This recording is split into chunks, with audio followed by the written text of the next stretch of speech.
अस्सलाम वालेकुम फ्रेंड्स। आज मैं आपके लिए बहुत ही इम्पोर्टेंट टॉपिक लेकर आया हूँ जो कि कंपाउंड प्रोपोर्शन से ही मुतालिक है। पहले हम इसके बारे में थोड़ा सा पढ़ लेते हैं, फिर हम इसके कुछ क्वेश्चंस को करेंगे। कंपाउंड प्रोपोर्शन क्या होता है? ये दरअसल दो प्रोपोर्शंस के दरमियान ताल्लुक होता है। ठीक है, क्या मतलब इसका? दो प्रोपोर्शन से क्या मतलब है? इसका मतलब ये है कि डायरेक्ट प्रोपोर्शन और इनवर्स प्रोपोर्शन। ठीक है, डायरेक्ट प्रोपोर्शन क्या होता है? डायरेक्ट प्रोपोर्शन वो प्रोपोर्शन होता है जिसमें एक चीज बढ़े तो दूसरी चीज भी बढ़ जाए, और अगर एक चीज कम हो तो दूसरी चीज भी कम हो साथ साथ। ठीक है, और इसके बाद है इनवर्स प्रोपोर्शन। इनवर्स का मतलब क्या होता है? माकूस।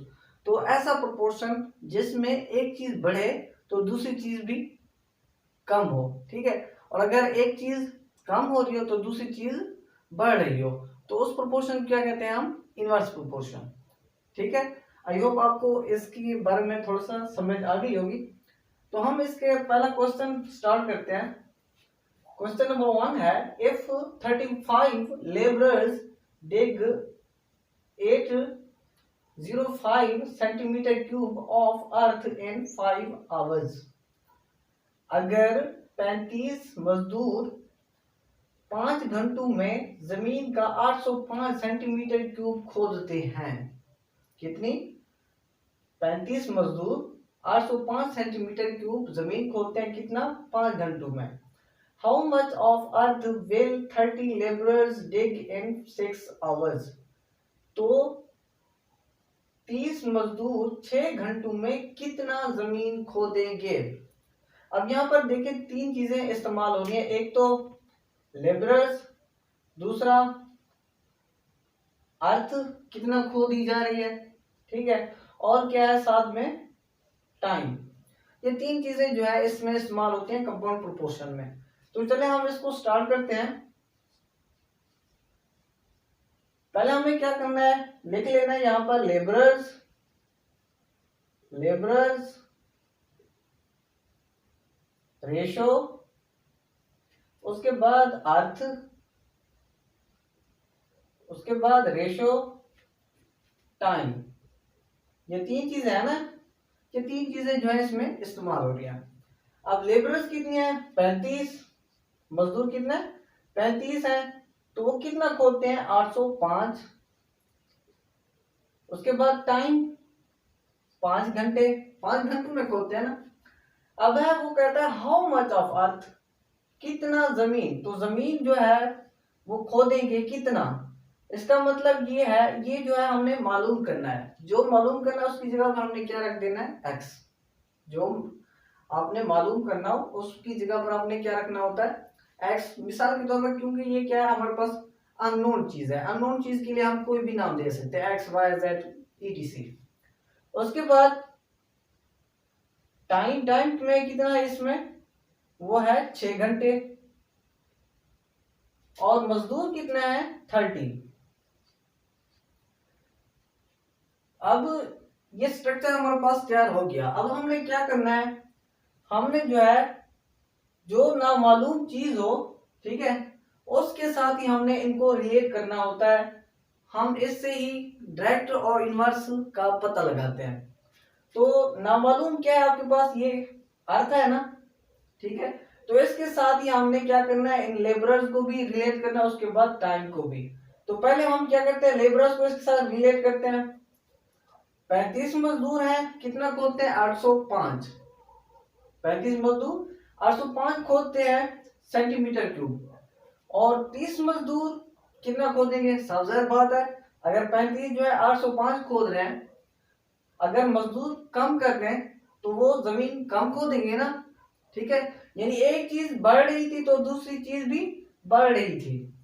अब यहाँ पर हमने मजदूर कम कर दिए तो वो साफ जाहिर बात है कि वो जमीन को भी कम ही खोदेंगे ना। तो ये दूसरी चीज भी क्या हो रही है? कम हो रही है। तो ये कौन सा प्रोपोर्शन हो गया? डायरेक्ट। यानी एक चीज बढ़ रही है तो दूसरी चीज भी बढ़ रही है, एक चीज कम हो रही है तो दूसरी चीज भी कम ही होगी। तो ये कौन सा है? Direct proportion. डायरेक्ट प्रोपोर्शन में हमने याद रखना है कि एरो का निशान जो है हमने ऊपर की तरफ लगाना है। कहां पर? ऊपर की तरफ। और अगर इनवर्स हो तो उसमें क्या करना है, हमने एरो का निशान जो है वो नीचे की तरफ ही रखना है। और जो नामालूम हो, नामालूम के लिए जो है हमने हमेशा तीर का निशान जो है, एरो का निशान ऊपर की तरफ ही खींच लेना है। ठीक है, जहां पर भी हमें नामालूम चीज मिले तो वहां पर क्या करना है, एरो का निशान ऊपर की तरफ ही खींच लेना है। अब इस टाइम की बारी है, यहाँ पर इन दोनों के दरमियान जो है कौन सा प्रोपोर्शन है ये हम चेक करते हैं। तो इस टाइम को अब हम रिलेट करते हैं इस अर्थ के साथ। अब 5 घंटे हैं तो 805 खोदते हैं सेंटीमीटर क्यूब, तो 6 घंटों में साफ जाहिर बात है 1 घंटा बढ़ गया है तो ये जमीन भी ज्यादा ही खोदेंगे। इसका मतलब ये है टाइम कम था तो ये 805 खोद रहे थे, ये कम था। ठीक है, अगर टाइम कम है तो ये कम खोदेंगे, अगर हमने टाइम बढ़ा दिया तो जमीन भी ज्यादा ही खोदेंगे ना। तो ये कौन सा प्रोपोर्शन हो गया, ये भी डायरेक्ट प्रोपोर्शन ही हो गया। अब हमने क्या करना है, इसको हल करना है। इसको हल करने का तरीका क्या है, ये नामालूम यानी x बटा 805 बराबर है, यानी ये जो तीर का निशान है जहां से शुरू हो रहा है इसको हमने रखना है कहां पर, ऊपर, और बट्टे में क्या रखना है, ऊपर वाली चीज को। ठीक है, अब क्या बच रहा है यहां से, 5/6 जर्ब लगाना है इनके साथ, और 30/35, सॉरी ये 5/6 नहीं आएगा, ये आएगा 6/5। क्यों, तीर का निशान जो है यहां से स्टार्ट हो रहा है, जहां से स्टार्ट हो रहा होगा ना, जहां इसका क्या होगा स्टार्टिंग पॉइंट होगा, वहीं से क्या करना है हमने लेना है इसको, यानी 6/5 जर्ब फिर 30/35। अब हमने यहां से x निकालना है, तो x निकालने के लिए हमें क्या करना पड़ेगा, इस 805 को, ये जो 805 है इसको इस तरफ ले जाएं, ये हो जाएगा 6/5 जर्ब 30/35 जर्ब 805। अब हम क्या करते हैं, इनको आपस में घटा देते हैं, ये 5 छक्के 30, 5 सते 35। अब इस 7 को इसके साथ घटा देते हैं, फिर ये क्या हो जाएगा, 5 एकम 5 कितना बचा, यहाँ से 3 बचा ना, 5 एकम 5 जब करेंगे यहाँ से, बल्कि 7 से कटा रहे हैं, 7 एकम 7, तो यहाँ से 1 बचा, 10 हुआ, 7 एकम फिर 7, 3 बचा, फिर 35 हुआ, 7 पंजे 35। अब इस 5 के साथ मजीद इसको कटा दें, 5 दूने 10, कितना बचा 1, 15 हुआ, 5 3 15। तो यहां से क्या बच गया आपके पास, ये ऊपर 6 जर्ब 6 जर्ब 23, जब हम इसको जर्ब देंगे तो ये आ जाएगा 828 सेंटीमीटर क्यूब। ठीक है, ये आपका सवाल हल हो गया। अब है question number 2, if 15 laborers earn rupees 67,500 in 9 days, अगर 15 मजदूर जो हैं 9 दिनों में 67,500 रुपए कमाते हैं, how much money will 10 laborers earn in 20 days, तो कितना रकम 10 मजदूर 12 दिनों में कमाएंगे। तो यहाँ पर भी कंपाउंड प्रोपोर्शन है, इसमें 3 चीजें ही इस्तेमाल होंगी आमतौर पर। ठीक है, तो एक तो क्या है,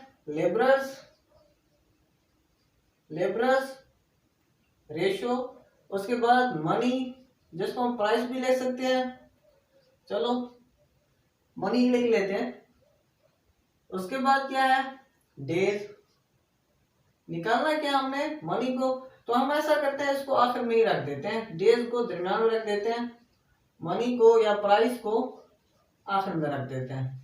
ठीक है, इससे रिलेट करने में थोड़ी सी दुश्वारी नहीं होगी। अब लेबरर्स क्या है हमारे पास 15 और डेज कितनी है 9, उसके बाद है प्राइस कितनी है 67,500। अब लेबरर्स कितना है यहाँ पर 10, और निकालना क्या हमने मनी, और देन कितनी है 12। ठीक है, अब हमने लेबरर्स को जो है इस प्राइस के साथ, क्योंकि ये नामालूम है, इसके साथ हमने रिलेट करना है। तो ये 15 मजदूर हैं तो कितना कमा रहे हैं 67,500, और अगर 10 मजदूर हो गए, मजदूर कम हो गए तो साफ ज़ाहिर कमाए भी थोड़ा। अगर ज्यादा थे तो ज्यादा कमाते, अगर थोड़े हैं तो थोड़ा ही कमाएंगे ना। तो ये जो है ये डायरेक्ट प्रोपोर्शन है। क्या है ये? डायरेक्ट प्रोपोर्शन है। और ये नामालूम के लिए मैंने पहले भी आपको बताया है कि इसका जो एरो का निशान है ये आपने अमूमन जो है यूजुअल जो है नीचे से ऊपर ही लेना है। ठीक है। अब इसकी बारी है, डेज को हमने प्राइस के साथ रिलेट करना है। 9 डेज है तो कितनी 67,500 कमा लेते हैं मजदूर 9 दिनों में। और अगर 12 दिन हो गए तो साफ सी बात ज्यादा ही कमाएंगे। तो ये भी क्या हो गया? डायरेक्ट प्रोपोर्शन हो गया। इसका भी एरो का निशान आपने नीचे से ऊपर ही खींच लेना है। अब हमने निकाला क्या है? एक्स। तो इसको हम इस तरफ लिख देते हैं, एक्स ओवर 67,500 बराबर है, जो बाकी बच रहे होंगे ना उनको आपने क्या कर देना है? मल्टीप्लाई कर देना है। सिर्फ आपने एरो का ध्यान रखना है कि जहां से एरो शुरू हो रहा है ना उस रकम को आपने ऊपर रखनी है, और जहां पर ये टर्मिनेट हो रहा है, खत्म हो रहा है, उसको आपने नीचे ही रखना है। तो ये क्या हो गया आपका? 12/9 ज़र्ब 10/15। अब निकालना क्या है हमने यहां से एक्स को। तो ये क्या हो गया? 12/9 ज़र्ब 10/15 ज़र्ब 67,500।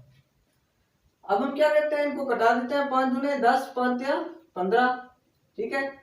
अब ये मजीद इसको काट सकते हैं हम, 9 के साथ भी काट सकते हैं, बल्कि ये 9 के साथ शायद ना भी कटे, 3 के साथ काट सकते हैं पहले। 3 दूने 6, फिर 3 दूने 6, कितना बचा? 1, 15 हुआ, 3 पंजे 15, फिर आगे 0 0। अब देखते हैं अगर 9 के साथ कटता है, 9 या 18, कितना बचा? 4, 45 हुआ।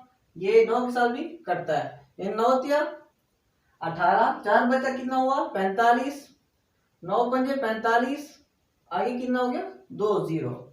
तो यहां से क्या है आपके पास? 12 ज़र्ब 2 ज़र्ब 45, बल्कि 3500। अब 12 दूने 24, 24 को हमने क्या करना है? इसके साथ ज़र्ब देना है।